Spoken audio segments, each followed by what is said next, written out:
What in the hell? Hey, who in the hell are you? What? Hey, Nick Digilio. How are you? Thank you for checking out my YouTube channel. Subscribe, daily videos, all kinds of cool stuff. Really cool if you go to patreon.com/NickDShow and donate. These videos that I do are separate from my podcast, and I want to keep doing them. Need your help, though. They're all DIY, and I want to do some extra stuff. And in order to help me do that, I would love you to go to my Patreon page right now at patreon.com/NickDShow. Pick a tier, donate some dough, do a monthly thing. Helps me out. You'll get some bonus material, including behind-the-scenes stories of what happened at WGN, which I'm actually posting this week, the latest one. If you want to get that, you got to donate and become part of the Patreon page at patreon.com/NickDShow. Subscribe to my podcast. New episodes drop every Tuesday and Friday at the Radio Misfits Podcast Network, the Nick D Podcast. Okay, so Valentine's Day is coming up. Boom. I hate Valentine's Day. Fucking hate it. Hate it, hate it, hate it. Always hated it. Hated it when I was married twice. Hated it when I was single. Hated it when I wasn't dating anyone. Hated it when I did date people. I can't stand Valentine's Day. It's bullshit. It is a made-up holiday. We've all heard it, Hallmark holiday and all that shit. But it's a holiday that in which people are forced to feel romantic, in which people are supposed to have a romantic night together or a day together. And my argument is always like, what if you had a shitty day? What if work sucked that day? What if you got into an argument that day?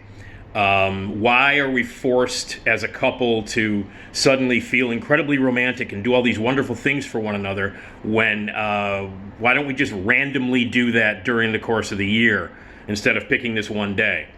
It's bullshit. It's a great way for candy companies and flower companies and florists to make a bunch of money, and I know it's great for restaurants, and God bless all the restaurants out there. I know you've had a tough time, and I hope a ton of people come to your restaurant on Valentine's Day, especially my buddy George Karzis.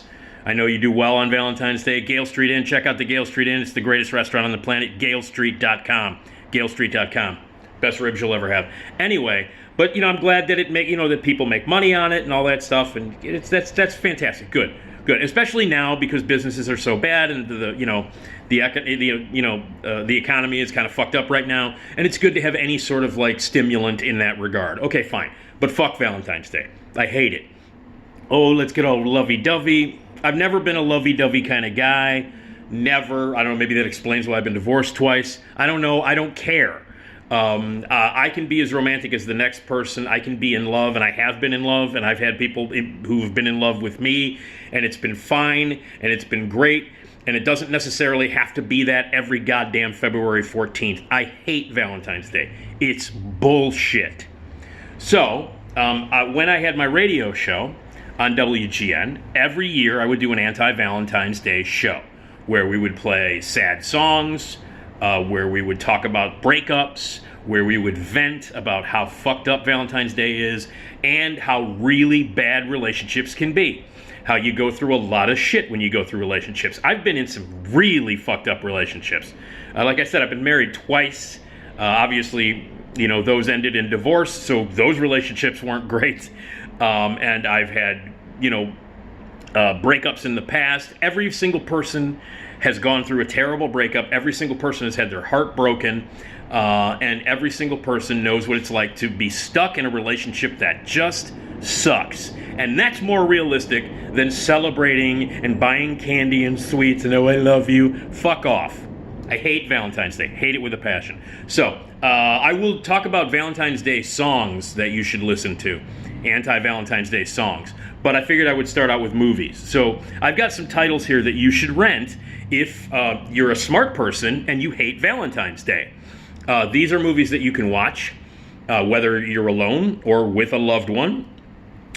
These are the kind of movies that you should watch instead of these bullshit romantic comedies, these dipshit rom-coms that I can't stand.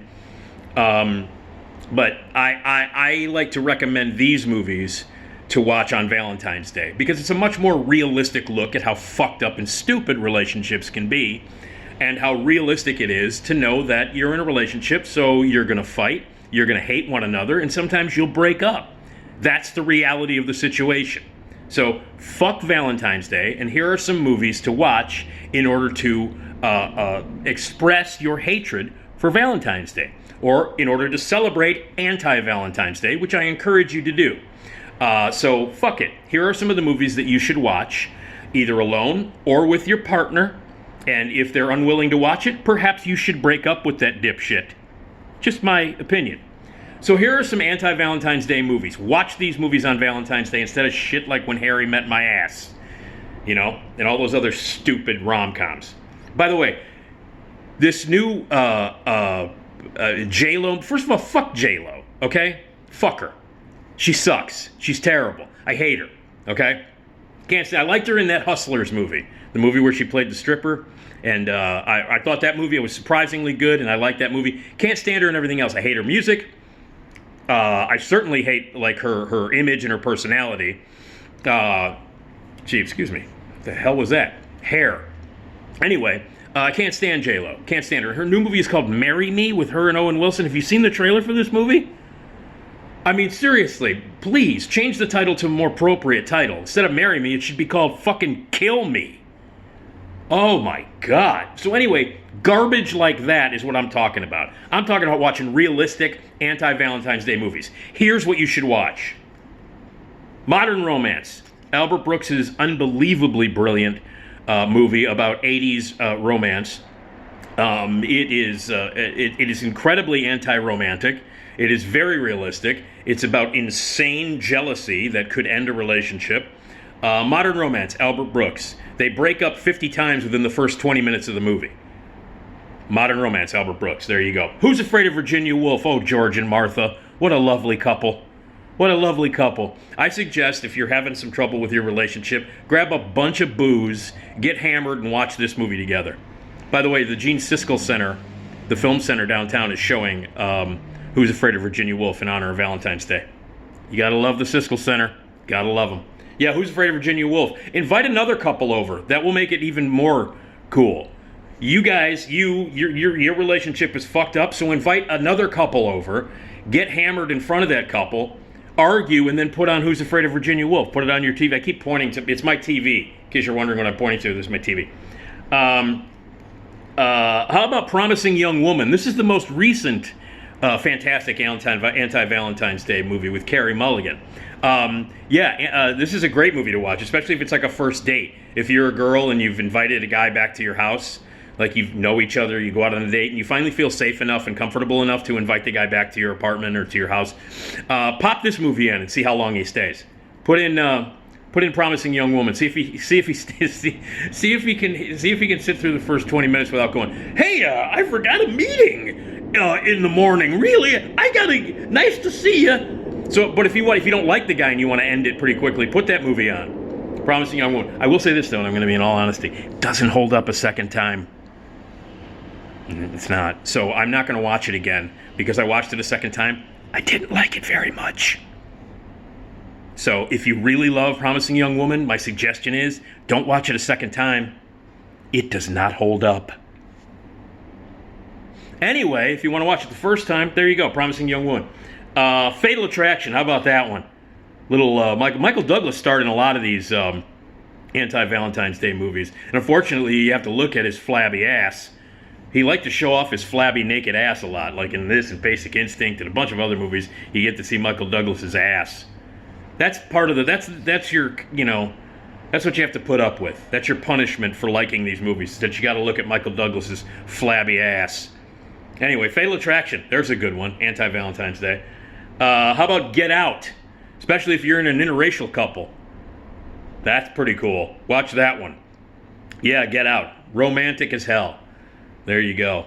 By the way, is Jordan Peele just drunk when he names his movies now? Because his next movie is called Nope. Does Jordan Peele just, get loaded and then name his movies? I don't know, I got it. Get Out. Oh, I got it. Us. Oh, wait. Nope. Get Out. I mean, I like Jordan Peele. I really do. I like Jordan Peele a lot. But Nope. That's his next movie. Anyway, Get Out, great romantic movie. Okay, let's see. Gone Girl, there you go. David Fincher's lovely romantic film with Ben Affleck.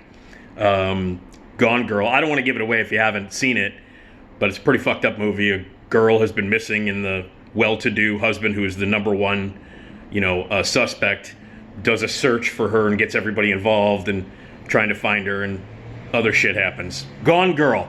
Happy Valentine's Day, everybody. Ex Machina. Oh, yeah. Alex Garland, the great Alex Garland, who, by the way, his last movie was Annihilation, which that movie still freaks me out, and it's been 5 years since I've seen it, and it still freaks me out. Like, sometimes I wake up in the middle of the night, and I'm like, ah! Because I watched Annihilation at one point in my life. Whew. But Ex Machina, oh, there you go. That Vikander, Alicia Vikander, about her, and the Oscar Isaacs. Oh man, huh? Yeah. Happy Valentine's Day. Pop in Ex Machina next time you got a date. Hey, want to come over? We'll watch Ex Machina. Happy Valentine's Day. Don't say I didn't recommend it.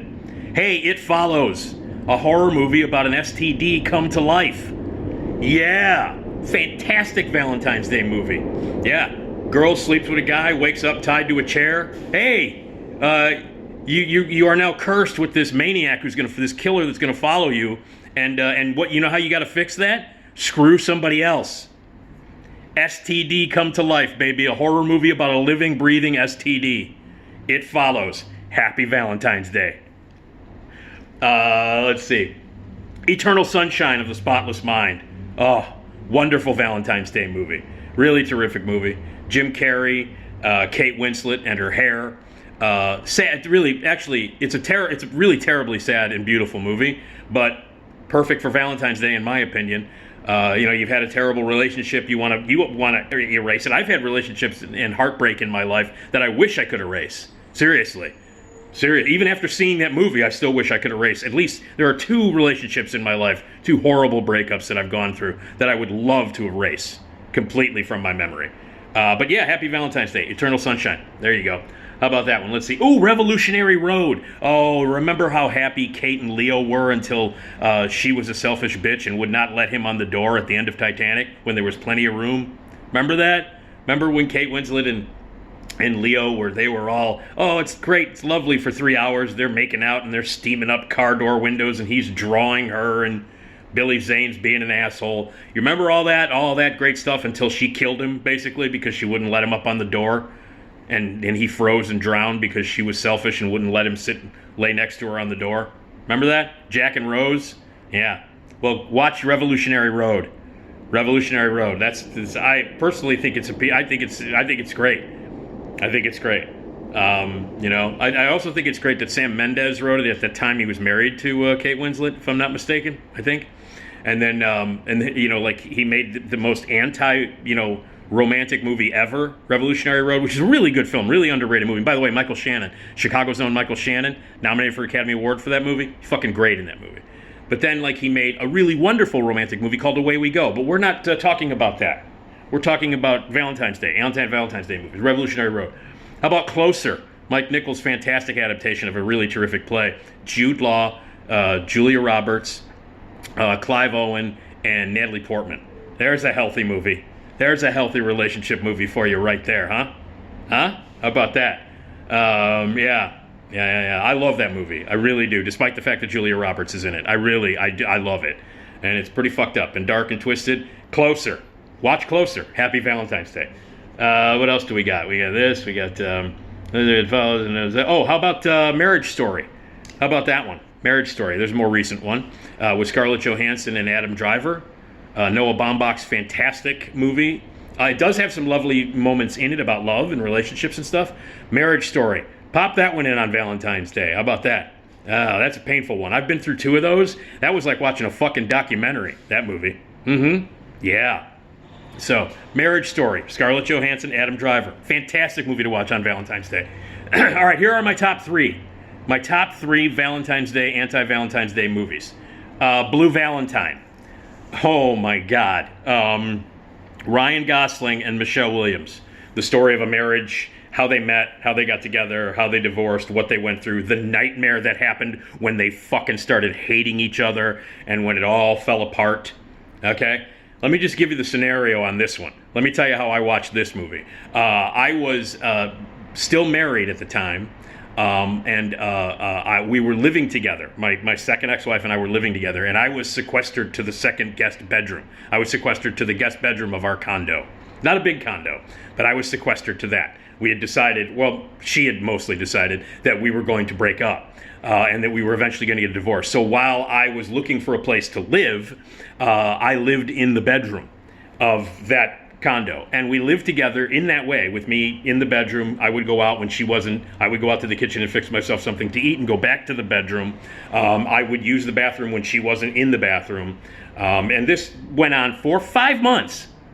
5 months of me coming home, going straight to that room, and then coming out, eating something really quickly and going back to that room, and then spending most of the time out. This was when I was still drinking, obviously. So I was in that room either drinking a lot of Jim Beam or going to a bar and then coming home drunk and going to sleep.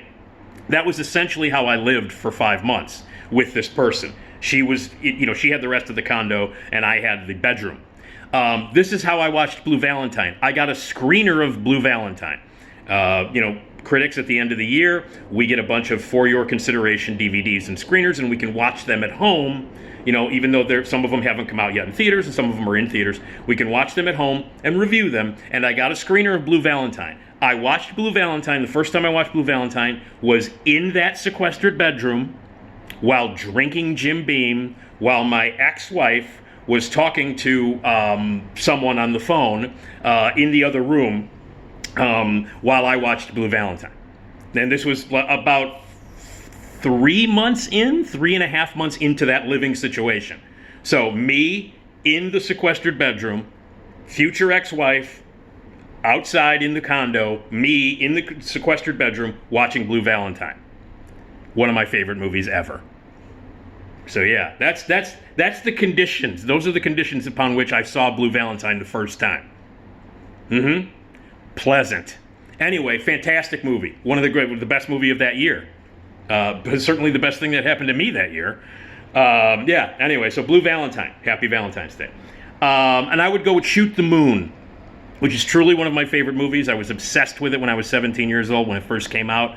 It's weird to be a 17-year-old kid in high school and all your other friends are talking about how great Raiders of the Lost Ark is, and I'm like, fuck you, you should go see this domestic drama with Albert Finney and Diane Keaton about divorce, Shoot the Moon. Like 1,000 times better than the Raiders of the Lost Ark movie. That's the kind of weirdo I was. I'd go back and see Shoot the Moon over and over again. My friends were going to see Raiders, and I'm obsessed with this movie about divorce. Shoot the Moon, truly one of my favorite movies of all time, directed by the late, great Alan Parker.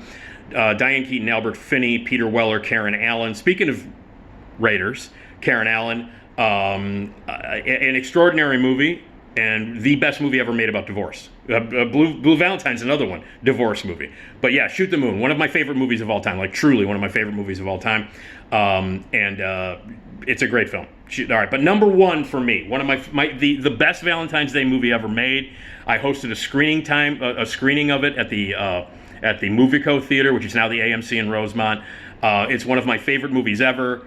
Directed brilliantly by Danny DeVito, and that is War of the Roses. War of the Roses with the aforementioned Michael Douglas and the great Kathleen Turner.